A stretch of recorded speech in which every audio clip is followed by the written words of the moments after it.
Logan Paul started off this week's SmackDown by arriving in a car that looked like Prime had thrown up all over it. That's when you knew that vehicle is totally screwed. Also, hello my friends, and welcome to Up to Down for SmackDown, the review show where I, Simon Miller, just watch wrestling and go, well, I like that, I thought it was good, and I point to the sky. Sometimes I go, well, I thought that was a bunch of baloney, and I point to the floor. But none of it means anything, because it's just wrestling, and there are way more important things in life. I think we've learned that a lot this week, so let's all just calm down, or in terms of this show, up those flipping downs. We then got into SmackDown properly as well, and I tell you, the first thing we did get, well, I didn't expect it. I didn't hear anybody predict this. The WWE flubbed us all. Cody Rhodes did come out to a mega pop, though, with his WWE Championship and did his whole, what do you want to talk about? But it actually wasn't what we wanted to talk about. It was who, and he told Sikoa to come to the ring. And Solo did this instantly, meaning he must have just been hanging out behind the curtain. That makes him a weird guy. Rhodes told Solo that he knows he has a chip on his shoulder, and what he's achieved hasn't been easy. I was like, wait a minute, Codes. It's been pretty easy. If you want me to take over wrestling, and I'm allowed to hire a bunch of psychopaths, well, I think I'll do okay. Rhodes does kind of admire this, though, but when the bell rings, I think he was going to cook his ass here. Not literally, nobody needs that in their life. Sikoa cut him off. He was like, this is boring. You're wasting my time. This is when we started talking about the fact that maybe, just maybe, he's a self-appointed tribal chief and not a real tribal chief, and that we cannot forget about the names Kevin Owens and Randy Orton, because they have been totally murked. And I would put that in the front of your brain, my friends. I think we're about to see him again. He also said that he owes them a debt, which is why he's going to repay it in blood. I was like, Rhodes, I never want to be your pal. If I left you $1,000, you come around my house, knock on my door and go, here you go, man. I'm just repaying you. It's a bunch of blood. I'm going to go, you know what, Codes? You keep it, and I never lend you cash again. Solo then ended Roman Reigns because he called him the fake tribal chief. I understand why this would make you mad. Some people call me a conehead. Don't know how that does tie in, but because I'm bald, we can't control everything, you know, so why don't you just leave it out? We also talked about the Bloodline rules match from WrestleMania 40, which was also about to come around, when Cody was all like, oh, I know how dangerous you can be at SummerSlam, and Sikoa was like, yeah, you damn right, and who started walking out to the ring from different angles? It was the Line of the Blood. Now, during all this madness is when we did get it confirmed, because Solo was talking about Bloodline rules, so Cody was talking about Bloodline rules, and that's right, later on, in the main event of SummerSlam 2024, Hot WrestleMania, we are getting a Bloodline rules match. Now, you think WWE would have wanted to advertise it before all this, but no. Solo then assured us that by the end of the weekend, all the belts will be going back to the Bloodline, because of course we do have that tag team title match later. Cody was like, this is cool, man. All I gotta defeat is defeat the tribal chief, but I don't see one here right now, so you'll have to do.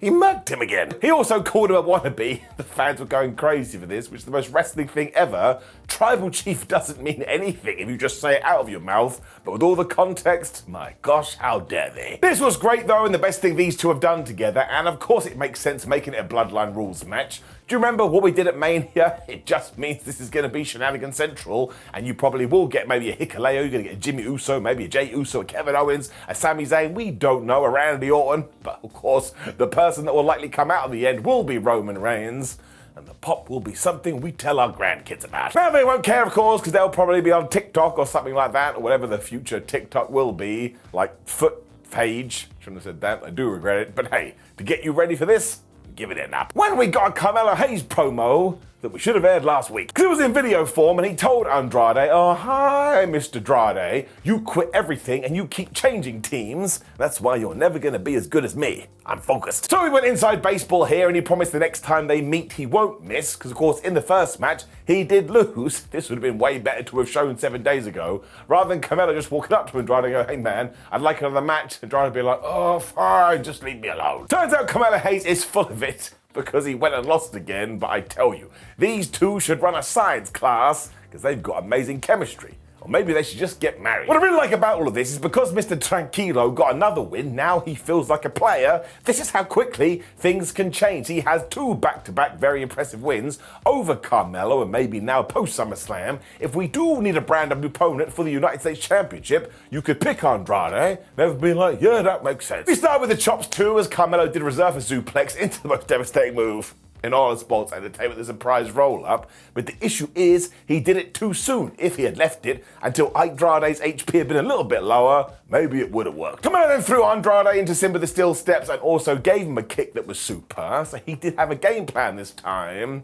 Very sadly for him, it was all going to fall apart. Because as soon as he went after the arm, Andrade was able to hit the dragon screw, but when he went for the double knees, he totally missed. Wrestling tennis. Andrade still had enough MP to go for the springboard, but Carmelo got out of the way of that, and all of a sudden they both found themselves on top of the team of the turnbuckle, and that's when Andrade got the better of that one when he did that amazing moonsault. Now some people like to go, oh, this move is so complicated, or convoluted I should say, because the guy on the floor has to move. It's wrestling. If you break it down, it's all convoluted. I love it. He also eventually locked on the figure floor as Carmelo had to scramble to the ropes, but because he is a child of the 90s, he was like, oh my gosh, I've got power in my feet. And he started to bust out all the kicks that are super. I think by that point too, Carmelo had gone, oh, well, finally, I have reduced his health bar, so he went for the most devastating move in all of sports entertainment, but the last second, Andrade did reverse it. He got the 1, 2, 3, he went and did it again. Now look, we are going to do a round 3 of these. You're going to have to come up with some proper justification. You can't just have someone go in a room and go, oh, I keep losing, I don't want to lose. That's called sports, but look, moving all that to one side, you should go out of your way and watch this. They are so darn good together, which is why if they did do it again, I'd probably still watch it, probably still love it. I'm an idiot. Up. We then saw Santos Escobar yelling at Legado del Fantasma because he was like, you can't sort out Baron Corbin and Apollo Crews, so watch me. I'm going to the ring right now, and I'm going to kick Cruz's ass. Now I thought he was lying too, but he kind of did just go and do exactly that. Now I did like that we hadn't forgotten about all of this, and all our ringside friends were here too, because we had Baron Corbin, we had Berto, and we had Angel. But that just put something in your brain where you're like, well, should I watch the match, or should I watch them? Because something is most definitely going to happen. Santos did this amazing tilt-a-whirl backbreaker as Apollo came back with this belly-to-belly suplex. This is when I got my tuchus, and I put it in my chair, and I was like, man, I'm having a good time. Which is why I got really disappointed, because like 2 minutes later, this one was already done. It was totally bizarre as well, because at one point Baron was like, go Apollo, you can do it, when somebody from underneath the ring grabbed his foot. Now, I suppose this could be Elektra Lopez, we do not know. And this is when Berto and Angel went. They beat the crap out of him. The poor referee Apollo Crews was like, oh, I don't know what's going on. Because no wrestler can handle things happening outside of the ring. He does something to their head. Santos Escobar, he didn't care. He hit the Phantom Driver 1, 2, 3. So look, in terms of creating intrigue, this was very good, because now I do want to know what the hell is going on here. And if it is going to be a Legado del Fantasma versus these guys, Apollo and Baron will need an extra body. But at the same time, this went by way too quickly. And given that most other things on this show got more time, well, it made me a sad panda. They just deserved a lot more. It's also the problem with doing it on the pay-per-view weekend or premium live event, which is why I actually like the fact sometimes we do reserve stuff for SmackDown, because the main event got loads of time, as did Andrade and Carmelo Hayes. That's the only reason I'm going to give this a down. It zoomed by like a racing car.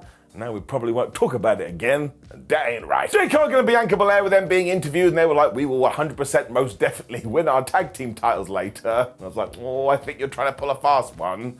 When the goober of the week was here, out came Logan Paul. Of course, Logan is from Cleveland, but he got absolutely booed out of the place, although he was in the ring with Nick Aldis and some Cleveland dignitaries. And I was like, I don't actually think they're anybody at all. He said he's never met anybody so desperate to get a belt off him, but LA Knight is not his type. And I was like, well, on one hand, that's quite a good line. On the other, shut up. Knight is totally delusional, though, if he thinks he's going to win the United States champion at SummerSlam, because Logan Paul is Cleveland. I was like, that's not accurate at all. I went to Cleveland once, and I most definitely did not land on Logan Paul. He then mugged himself off because he said he's only had 2 defenses in 273 days, but his big point was that's 2 more than Logan Paul is ever going to have. Of course, I meant to say LA Knight there. Who cares, man? Let's go crazy. He also then wanted to celebrate with Cleveland's finest who were in the ring, which when Aldis was like, dude, I Googled these people, and they are no one. He was like, you shut up, dude. I have one final surprise when he released a big banner of his face, but somebody had graffitied it with the nicest graffiti you'd ever see, and what did it read? Yeah. I wonder who did that. I mean, it was the World Wars cover-up, especially because as soon as it was revealed, out came LA Knight. I was like, dude, in court, you'd be screwed. He kept things really simple, though he did have an amazing line about Logan's ass. I'm just going to leave it there because it sounds way more intriguing when he promised to win that US championship in 24 hours' time. When he went, dude, you're not even from Cleveland, you from somewhere down the road. He cooked him. He then actually said he had his own banner for Logan Paul, but he had to go and get it, so he went backstage. where he bumped into Pretty Dudley, and they were trying to advertise their musical. Now, this has been going on for a few weeks, which fills me with glee. Ironically, we must make it happen. He then continued to look for materials, I suppose, to build this banner, when, of course, he came across Logan Paul's Prime car, where he was like, you know what? It is pro wrestling. Can you believe it? The keys are in the ignition. And he stole the damn thing, just as Logan ran out from the ring and tried to get it. So this was actually Grand Theft Auto, and Logan said on camera, that's a crime, and he's not wrong. He must watch ups and downs. There's the crime counter, and it goes up by 1. That one is even in the book. So this was mostly alright, but the big thing is that LA Knight has to win. You can just feel it in your bones, you can feel it in the air. If we don't do this, we have totally missed the boat. I just think collectively everybody is ready for a brand new US champion, and his name is everybody's own LA Knight. So I'm giving it an up, but let's get it right. When Jade and Bianca kind of lived up to their promise, they did win, but they are not the tag team champions, because it was a DQ. Whoops. Andrade and Alba Fyre also tried to jump them at the bell because they thought this was a great plan, but it wasn't, because Cargill and Belair just grabbed them and did double fall-away slams. And they made it look absolutely effortless. They were so dominant, eventually Fyre had to get in there, and they were double teaming everyone and trying to beat up Jade Cargill. But this was a stupid idea too, because in the corner, Bianca Belair was doing this, and as soon as her hand had reached temperature, hot tag. Now, actually, before that, I should mention that Jade Cargill was in control when she got screwed by the ad break. Like, she was throwing people around, and then the commercial came, and when they came back, she was getting her ass whooped. So I went and figured it out. Because I bet either Isla or Alba went, hey, Jade, do you remember that time you fought Shaquille O'Neal? And then afterwards he just vanished? Jade was like, that is true.